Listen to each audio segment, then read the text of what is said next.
A blessed day to everyone. I am Eliza Sindon and welcome to day 19 of 365 Daily Devotion. At ngayong araw po ay December 19, 2025. At ang ating pag-uusapan naman ngayon ay bakit sinabi ni Jesus na siya ang daan, katotohanan at ang buhay. At for today's devotion, ito po ay pinamagatan natin, Jesus the Way.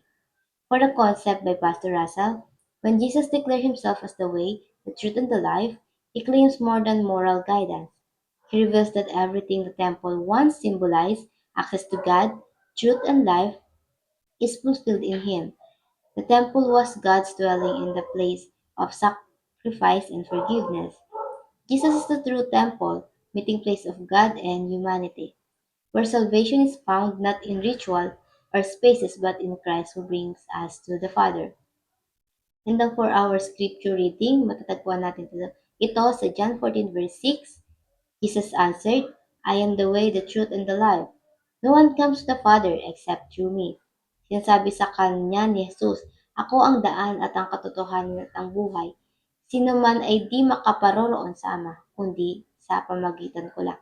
And many scripture po sa Bible ang patungkol dito at makikita nyo na lang po sa description below this video. And for our teaching, we will talk about Jesus is the way, the truth, and the life.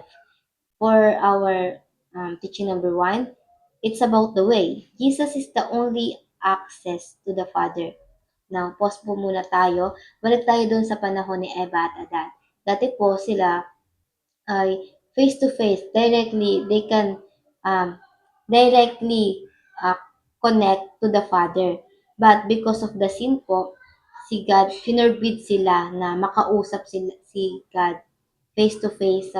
Pero hindi yun dahilan para pabayaan ni Jesus, ay ni Father God, sila Eva at Adam noong pinaalis sila doon sa Garden of Eden. And si God ay nakipag-usap in many different ways, through the fire, through the clouds, through the dreams, and even in His angels. Now, sa Old Testament naman po, para makausap mo si God o para makalapit ka sa presensya ng Panginoon ay kailangan mo mag-offer, magkaroon ng sacrifices para ikaw ay malinis at karapat-dapat na humarap sa Kanya doon sa templo. But when Jesus come, He replaced all those ways to connect to the Father. No need to offer sacrifices because He Himself sacrificed His life to have that eternal access to the Father God. So, nung dumating si Jesus Christ, nung sinakripisyo niya yung sarili niya, hindi na natin kailangan mag-alay pa para matanggal o malinis yung kasalanang nagawa natin kahapon, ngayon, at sa mga kasalanang magagawa pa natin. Lahat ng yun ay napagbayaran na ni Kristo. And now, for point number 2, about the truth. Jesus is the fulfillment of all symbol. Again, sa Colossians 2 verse 17, these are a shadow of the things that were to come. The reality, however, is found in Christ.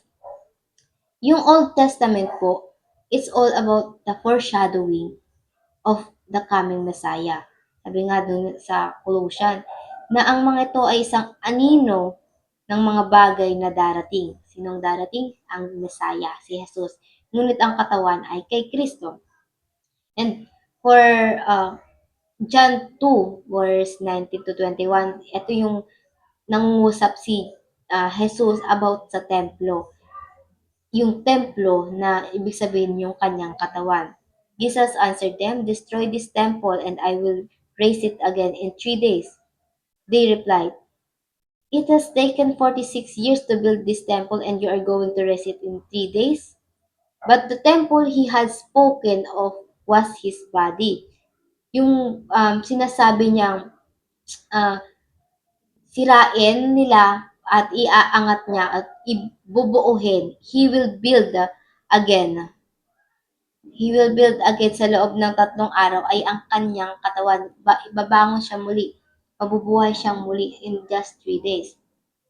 And now for our scripture number 3. Scripture teaching number 3. It's about the life. Jesus himself is our eternal life. And we can only gain eternal life if we accept Jesus. Ayun nga sa 1 John 5 verse 11 to 12. It's about life. And this is the testimony. God has given us eternal life. And his life is in and this life is in his Son. Whoever has the Son has life. Whoever does not have the Son of God does not have life. Sa Tagalog po. At ito ang patotoo na tayo binigyan ng Diyos ng buhay na walang hanggan at ang buhay na ito ay nasa kanyang anak. Ang kinaroroonan ng anak ay kinaroroonan ng buhay. Ang hindi kinaroroonan ng anak ng Diyos ay hindi kinaroroonan ng buhay. So, ayun po. For us to have this eternal life, we have to surrender everything in our life to Jesus. We have to accept Jesus and let let him to make his way through our lives. And now para naman po sa paano natin ito apply sa ating buhay. Number one, approach God through Jesus, the true temple. Dati po, kailangan pa pumunta sa templo para makausap ang Diyos. Ngayon po, anytime, anywhere, you can talk to God through Jesus Christ. Pwede naman na pumunta ka ng simbahan, but hindi yun limitado na sa simbahan mo lang siya makakausap. Anytime, anywhere, through Jesus Christ. Application number two, believe that Jesus is both exclusive and inclusive. Exclusive, ibig sabihin, si Jesus lang. Walang other practices na makakapag tulong sa'yo na makausap mo ang Diyos, kundi si Jesus lang. Exclusive to Jesus. He is the only way. Inclusive, ibig sabihin para sa lahat. Ginawa niya yon si Jesus ang way para sa lahat. Regardless of your gender, anong race, anong status na meron ka. You can gain um, his way. Pwede mong gamitin si Jesus. Pwede nating gamitin si Jesus para makausap si Father God.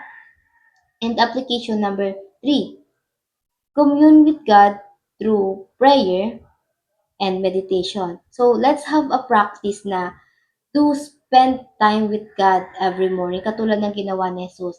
Tuwing madaling araw ay nananalangin siya sa Ama. Ganun din ang gawin natin. Bago pa umingay ang mundo, bago pa natin gawin ang lahat, ng mga trabaho natin, mga kailangan gawin natin sa pag-aaral, let's do have a prayer. Mag-meditate tayo sa mga salita ng Diyos. And now, for our reflection, gusto ko lang mag-iwan ng pagninilay-nilayan natin para magkaroon, it's a way na rin kung paano tayo magkakaroon ng connection to God to have a conversation with God.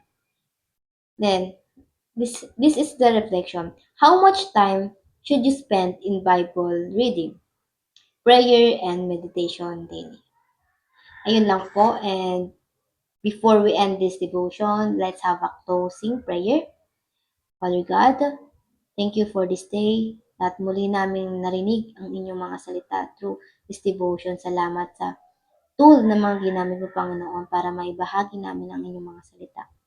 Panginoon, salamat sa buhay ng bawat isa, Panginoon, na silang nagtuturo sa amin para marinig ang inyong mga salita at mai-apply namin ito sa aming mga buhay. Panginoon, salamat sa buhay ni Jesus na siyang aming naging daan para makausap ka, Panginoon. Salamat sa inyong proteksyon, Panginoon, sa gabay, Panginoon. At kayo nawa lagi ang manguna sa aming daan, Panginoon. I-guide niyo po kami at protektahan sa lahat na maaring masamang mangyari.